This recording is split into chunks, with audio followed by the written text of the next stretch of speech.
ولایت زیبای قندوز، دشت ابدان. ما هم آمدیم کل شو سفر دیگه، خسته 2 شو سفر روز کار. امروز در قندوز یک کمی خود تازه کردیم. بهترین سونا بود این رمضان دیگه. اینجا میبینین گفتن که اینجا جای نمی باشه در رمضان، و مردم میان از ولایت های مختلف، مردم اینجا میان و چکر میان. اینجا دیگه روزا جای نیست، کمپینگ میکنن. کمی یار سه کنین کمپینگ میکنن اینجا. و چیزا گفتم برادر، گفت 10,000 برات میتم امرای ما مزدوری کو. گفتم 10,000 کم است. گفت خیر 2 گوسفند برات میتم مای. سایز 2 گوسفند 24 دانه گوسفند میشه. ها چی میکنه؟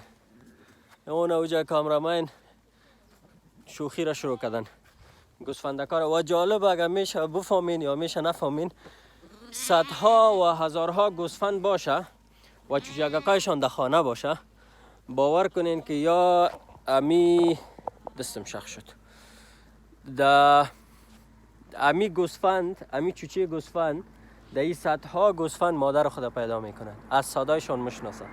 و امی مادرش بدون از چوچه خود و دیگه چوچککا شیرم نمیته، اجازه نمیتن. شما میبینین الله متعال، خلقت الله متعال که هر جای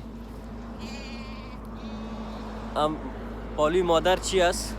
آرامش است. فکر کنین هر گوسفنده که میبینین امرای مادرش میباشه.